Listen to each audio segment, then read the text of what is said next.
안녕하세요. 오늘도 사연 살롱을 찾아주셔서 감사합니다. 서울에 사는 30대 여성이에요. 얼마 전 저는 3년간의 연애 끝에 결혼을 약속했던 남자와 헤어졌어요. 결혼을 앞두고 흔히들 겪게 되는 혼수 문제나 성격 차이는 아니었어요. 이유는 어이없게도 예비 시아버지 때문이었으니까요. 그동안 제가 몰랐던 예비 시아버지의 이중적인 모습을 우연히 알게 됐고, 그 사실을 안 이상 이 결혼은 안 되겠다는 결론에 이르렀거든요. 정확한 내막은 모른 채 파혼 소식만 접한 지인은 하나같이 그러더군요. 후회하지 않겠냐고요. 그런 마음이 없다면 거짓말이겠죠. 얘랑의 스펙이나 사람 됨됨이만 보면 지금껏 만나봤던 남자들 중 최상이고, 앞으로도 그런 사람을 다시 만나리란 보장은 없으니까요. 하지만 내가 사랑했던 남자의 부모가 내 부모님한테 한 짓을 생각하면 아직도 치가 떨리고 소름이 끼쳐요. 어떻게 인간의 탈을 쓰고 짐승만도 못한 짓을 하고 살 수 있는지 도저히 이해도 용서도 안 됐거든요. 제 마음이 이런데 어떻게 얘랑 하나만 믿고 결혼을 진행하겠어요. 얘랑이 아버님과 연을 끊고 살겠다고 눈물로 호소를 하긴 했지만 부모 자식 관계를 끊으면서 하는 결혼이 온전히 유지될 수 있을 거라곤 생각 안 해요. 그러니 그럴 바엔 차라리 시작부터 않는 게 최선인 거겠죠. 지금은 서로 힘든 시간이 되겠지만 시간이 약이 되길 바랄 뿐이에요. 저희 아빠는 30년 넘게 공무원으로 일하시다 퇴직하셨어요. 급수가 높았던 건 아니고 동사무소 말단 공무원으로 시작해서 7급 때까지 동사무소에서 근무하셨어요. 저희 아빠는 출세와는 거리가 먼 분이시라 자신의 일에 만족하셨죠. 출세보다는 어려운 동주민들 보살피는 데 열혈이셨거든요. 그런 아빠 때문에 엄마는 여러모로 고생을 하셨어요. 특히 금전적으로요. 아빠는 사비를 털어 독거노인들이나 형편이 어려운 소년소녀 가장들을 몰래 돌보곤 하셨는데 그렇다 보니 집에 가져오는 돈이 늘 빠듯했어요. 그러니 아빠 때문에 엄마는 늘 악역을 도맡아 하셔야만 했죠. 여보, 언제까지 이럴 거예요? 가난은 나라님도 못 구한다는데 당신이 이런다고 뭐가 달라져요? 이달엔 제사도 있고 정윤이 특강비도 내야 하는데 이 돈으로 어떻게 한 달을 사냐고요? 어려운 사람 돕는 것도 좋지만 우리도 먹고 살아야 할 거 아니에요. 그럴 때마다 아빠는 엄마 눈치를 살피며 다음 달에는 월급 봉투 그대로 고스란히 가져오겠다고 약속했지만 어디까지나 말뿐이었어요. 다음 달에도 어김없이 엄마의 푸념은 이어졌으니까요. 상황이 이렇다 보니 동사무소를 찾는 사람들은 어려운 사정을 잘 알아주는 저희 아빠만 찾아댔고 그 바람에 아빠는 안 해도 되는 일까지 떠맡으며 업무가 끝난 후에도 온 동네를 누비며 민원 처리를 해야 했어요. 그러던 어느 날이었어요. 저녁상을 물리고 온 가족이 거실에 앉아 TV를 보고 있는데 밖에서 누가 대문을 두드리더라고요. 이 시간에 누군가 싶어 엄마가 현관문을 열었더니 웬 여자아이가 집 안으로 뛰어들어와선 아빠한테 도와달라고 울먹이지 뭐예요. 얼마나 다급히 달려왔는지 숨을 헐떡이면서 울먹이기까지 했어요. 그 모습에 아빠는 더 묻지 않고 점퍼를 걸쳐 입으시곤 아이와 함께 달려나가셨어요. 그리곤 12시가 다 돼서야 아이를 데리고 집으로 오셨더라고요. 그리곤 저보고 아이랑 같이 자라시며 엄마랑 안방으로 들어가셨어요. 할 수 없이 제가 자던 요에 베개를 하나 더 놓고 아이를 눕히려는데 아이가 한사코 싫다고 하는 거예요. 눈에는 눈물이 그렁해서는 방구석에 쭈그리고 앉아서 멍하게 있더라고요. 도대체 무슨 일이 있었길래 이러나 싶어서 아빠한테 물어보려고 안방으로 갔는데 방문 너머로 엄마랑 아빠가 나누는 얘기소리가 들리더라고요. 애 아빠는 애가 태어나기도 전에 사고로 죽었고 애 엄마 혼자 애를 키우다 도저히 안 되겠던지 친정에 애를 버리고 갔더라고. 팔순 노모가 폐지를 주워가며 혼자 외손녀를 키우셨는데 형편이 말이 아니라서 종종 들여다보곤 했어. 아까 애를 따라 집에 가봤더니 어르신이 숨을 안 쉬시더라고. 응급실에 도착했을 땐 이미 세상을 떠나신 후였고 연락되는 가족도 없고 어쩌겠어. 저 어린 걸 혼자 집에 두고 올 수도 없고 말이야. 미안하지만 당신이 수고 좀 해줘. 내가 내일 출근하는 대로 애가 머물 수 있는 곳을 알아볼게. 아무래도 한 며칠은 우리가 데리고 있어야 할 것 같아. 평소 아빠의 오지랖에 잔소리를 하는 엄마였지만 그날은 달랐어요. 부모한테 버려지고 하나뿐인 가족인 외할머니까지 잃은 아이를 모른 척할 만큼 저희 엄마가 매정한 사람은 아니었으니까요. 그렇게 그 아이는 한동안 저희 집에 머물게 되었어요. 고작 7살밖에 안 된 아이는 너무 일찍 큰일을 겪어온 탓인지 또래 아이들과 달리 어른스러웠어요. 자신이 처한 처지를 너무도 잘하는 것처럼 보이더라고요. 엄마는 그런 모습에 가슴이 아프셨는지 아이를 데리고 목욕탕에 가서 때도 밀어주시고 시장에 데리고 가서 옷과 신발도 사 입히셨어요. 그리곤 머리도 예쁘게 묶어주시고 자투리천으로 인형도 만들어주셨죠. 당시 고등학생이던 저는 그런 엄마의 모습이 낯설기만 했어요. 늘 아빠한텐 돈 타령, 저한텐 공부하란 잔소리만 하던 분이었으니까요. 엄마의 다정한 모습에 아이는 마음을 열기 시작했고 하루 종일 강아지처럼 엄마 뒤만 졸졸 따라다니더군요. 그렇게 일주일쯤 지났을까요? 아이가 저희 집에 적응이 되어가던 어느 날 시설에서 사람이 찾아왔어요. 아이를 데리고 가려고 왔다더군요. 그 말에 아이는 저희 엄마 치맛자락을 꼭 붙들고는 안 가겠다고 떼를 썼어요. 시설 직원은 아이를 어르고 달래느라 진땀을 뺐지만 좀처럼 아이는 엄마한테서 떨어지려 하지 않았죠. 저희 아빠와 시설 직원이 난감해하던 그때 엄마가 그러시는 거예요. 우리가 데리고 있으면 안 될까요? 누군가 돌봐야 한다면 시설보다는 우리가 데리고 있는 게 아이한테도 좋을 것 같은데요. 엄마의 그 말에 아빠도 저도 깜짝 놀랐어요. 평소 엄마답지 않았으니까요. 그런데 그보다 더 놀라운 건 엄마의 모습이었어요. 눈시울이 붉어진 채 눈물이 그렁그렁 고여 있었거든요.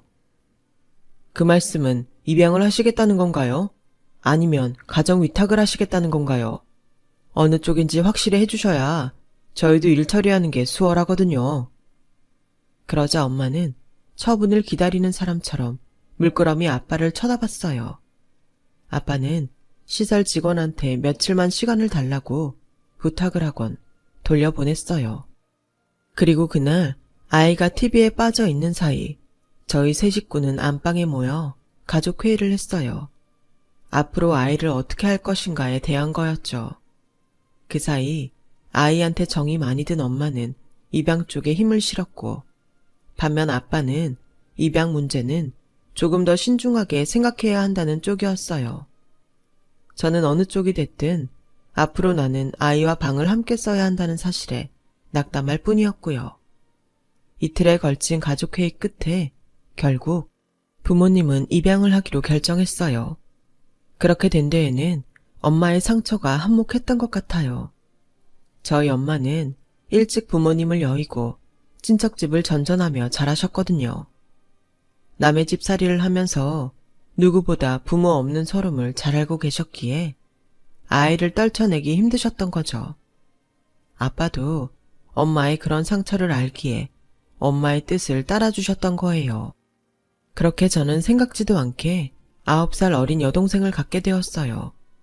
솔직히 기대보다는 걱정이 앞서더군요. 친구 중에 늦둥이 동생이 있는 애가 있는데 그 친구를 보면 늘 엄마 대신 첫째인 친구가 동생을 키우다시피 하며 살았거든요.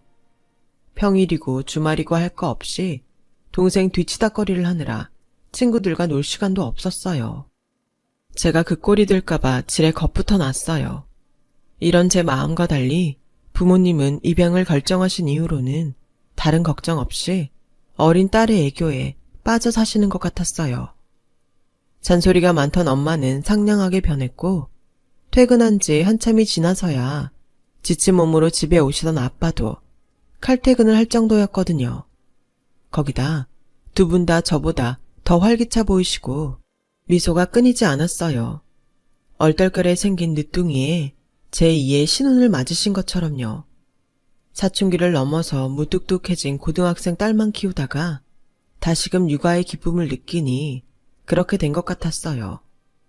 그런 부모님의 변화를 생각하면 어린 동생의 등장이 꼭 나쁜 것 같지만은 않았어요. 거기다 처음에는 동생 때문에 제가 피해를 보지 않을까 생각했는데 시간이 지나면서 오히려 그 반대가 되기도 했고요. 대학을 졸업하고 취업을 앞둔 저는 마침 제 전공을 살려 일할 수 있는 회사에 취직하게 되었는데 하필 그게 지방에 있는 거라서 부모님의 곁을 떠나야 했거든요. 만약 집에 동생이 없었다면 부모님이 딸이 떠난 집에서 무척이나 적적해 하셨겠지만 동생 덕분에 그런 걱정을 조금이나마 덜 수 있었어요. 저도 어깨의 짐을 덜 수 있었고요. 난생 처음 타지에서 독립해 살게 된 저는 두려움보다는 설렘이 컸어요.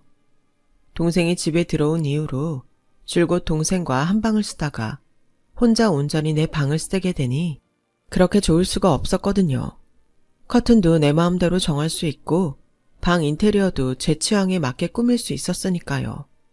수시로 내 물건에 손대는 동생과 싸울 일도 없어서 무엇보다 좋았어요. 그렇게 꿈에 그리던 독립생활을 만끽하던 저는 입사하고 3년쯤 지나 지금의 얘랑을 만나게 되었어요. 남자친구는 그 지역 토박이로 서울에서 대학을 다니던 시절 외엔 부산에서 나고 자란 사람으로 대학 졸업 후 회계사 시험에 합격해 고향인 부산에 내려와 회계사 사무실에 다니고 있었어요. 아버님이 사업을 하시는데 워낙 발이 넓으셔서 그 덕을 보고 있다더라고요. 사귄 지 2년이 넘었을 무렵 집에 초대를 받아 간 적이 있었는데 엄청 넓은 정원이 딸린 대저택에 살고 있더라고요. 아버님은 사업차 전국을 다니셔야 했기에 집을 비우는 날이 많으셨고 그날도 일 때문에 서울에 계시느라 만나 뵐 수는 없었어요. 그래서 어머님과 셋이서 식사를 하고 마당 잔디밭에 놓인 테이블에서 차를 마시며 담소를 나눴는데 찻잔 세트와 스푼, 디저트로 나온 파이까지 지금껏 한 번도 써본 적이 없는 고가의 것들이었어요. 백화점 진열대에서나 봤지 실제로 이런 걸 먹고 쓰는 사람은 처음이라 내심 많이 놀랐어요. 진짜 부자는 지방에 더 많다더니 그 말이 틀린 말이 아니더라고요. 워낙 오랜 시간 부를 쌓고 살아서 그런지 얘랑도 어머님도 몸에 부티가 배어있는 것 같았어요. 어떤 상황에서도 크게 당황하지 않고 행동에 자연스러움이 묻어 있었거든요. 저희 집 사는 모습과는 천지 차이로요. 우린 택시를 탈 때도 요금이 얼마나 나올지 긴장하기 일쑤고 신호에 걸려 정차할 때마다 요금 걱정을 하거든요. 그런 면에서 돈이 주는 인생의 평온함은 꽤 큰 것 같았어요. 그런데 어머님은 그런 안락하고 평안한 삶이 그리 만족스럽지만은 않은 것 같았어요. 적어도 제 눈에는 말이죠. 복닥거리고 사는 저희 집 얘기를 들으시곤 부러워하시는 걸 보니 그런 것 같았거든요. 우린 온 가족이 들러앉아 밥을 먹어본 게 언제인지도 모를 정도예요. 우리 집 양반이 버려놓은 사업이 워낙 많아서 집에서 지내는 날보다 밖에서 보내는 날이 더 많거든요. 우리 준영이가 서울 직장도 마다하고 여기 내려와 있는 것도 따지고 보면 다 나 때문이에요. 어릴 때부터 일 때문에 바쁜 아빠를 대신해서 엄마를 보살펴온 기특한 아들이거든요. 어쩔 땐 남편보다 더 의지가 되곤 해요. 부잣집 고명딸로 태어나 평생 손에 물 한 번 안 묻히고 살아온 어머님은 선천적으로 심장에 안 좋으셔서 수십 년간 투병 생활을 하고 계셨어요. 친정아빠가 하시던 사업을 남편이 물려받은 이후로는 일이 바빠서 집을 비우는 날이 많았고 남편을 대신해 아들이 빈자리를 채우고 있었죠. 그런 상황을 모르는 사람들은 얘랑을 마마보이라고 폄하기도 했지만 제 눈에는 그저 아픈 어머니를 돌보는 착한 아들로 보일 뿐이었어요. 저라도 그렇게 했을 테니까요. 멀리서 보면 행복해 보이는 가정도 가까이서 들여다보면 불행이 보인다고 예비시댁도 그런 것 같았어요. 돈 때문에 늘 곤란한 우리 집이나 돈이 많아도 가족이 단란한 식사조차 못하는 얘랑 집이나 각자의 불행은 분명히 존재했으니까요.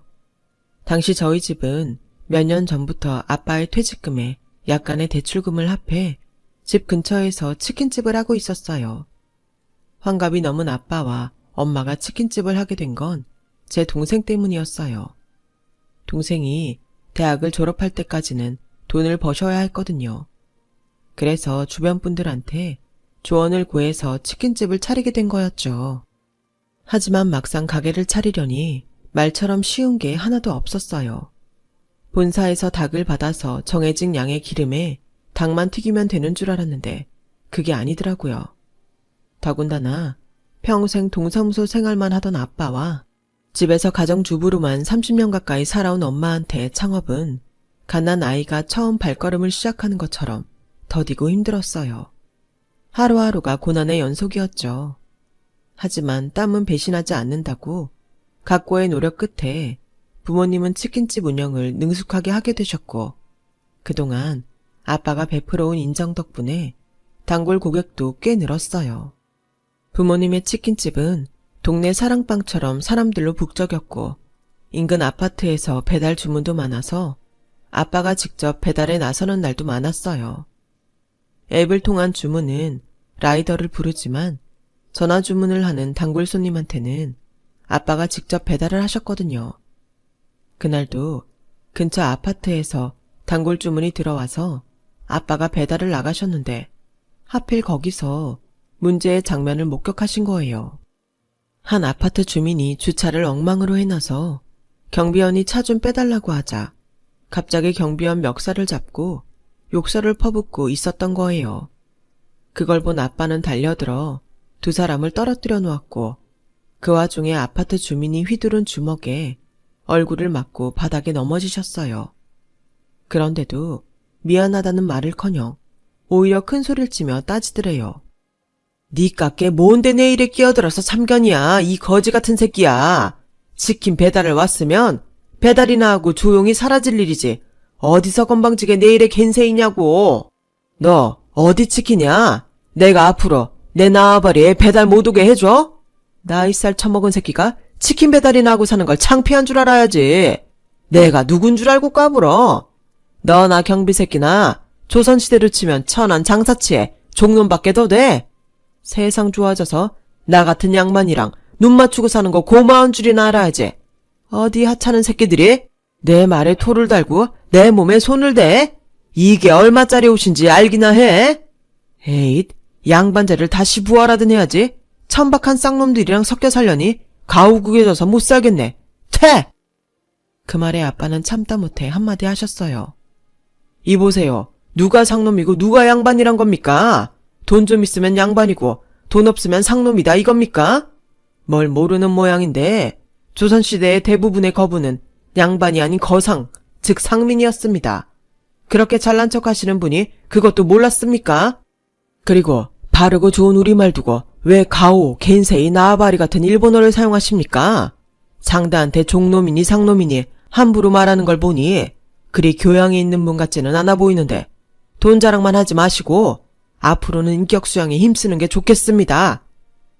아빠의 따끔한 일침에 싸움 구경하던 아파트 주민들은 웃음을 터뜨렸어요. 그러자 화가 난 남자는 씩씩거리며 차를 타고 아파트를 빠져나갔어요. 그런데 사건은 그 일이 있고 얼마 뒤 연이어 일어나고 말았어요.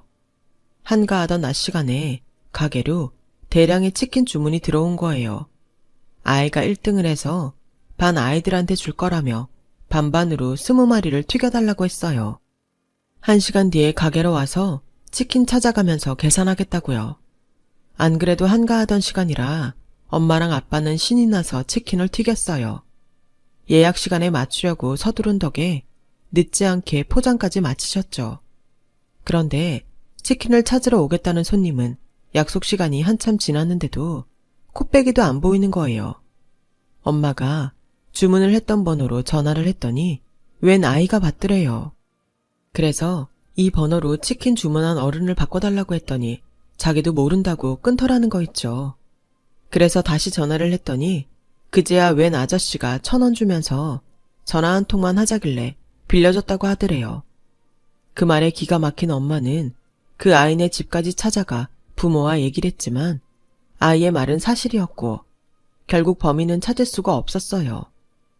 괜한 치킨 20마리만 날린 셈이었죠.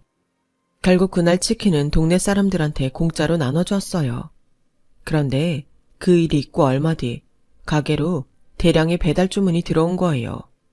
이전에 한번 당한 적이 있어서 내심 의심이 가긴 했지만 그렇다고 배달 손님한테 선불을 달라고 할 수도 없는 노릇이라 배달지를 몇 번이나 확인하곤 치킨을 튀기기 시작했어요. 양념에 후라이드, 파다까지 총 25마리나 되는 치킨을 배달해야 해서 아빠는 차 뒷자리에 가득 싣고 배달지로 향했어요. 그런데 도착해 보니 불 꺼진 회사 건물이지 뭐예요. 4층 건물 모두 사람이 없는지 불이 꺼진 채 입구 유리문까지 잠겨 있었어요. 이번에도 주문을 해온 번호로 전화를 해봤더니 없는 번호라고 나오더래요. 연이은 노쇼에 엄마 아빠는 금전적 손해도 보았지만 전화 주문을 받는 게 두려움이 되어버렸어요. 그러자 엄마가 아예 전화 배달을 받지 말자고 하셨어요. 그냥 배달 어플로 들어오는 주문만 받고 팝시다. 미꾸라지 한 마리가 온 웅덩이를 흐린다고 장난 전화하는 놈 때문에 괜한 단골 손님들까지 의심하면서 장사할 거 뭐 있냐고요. 그러니까 내 말대로 해요.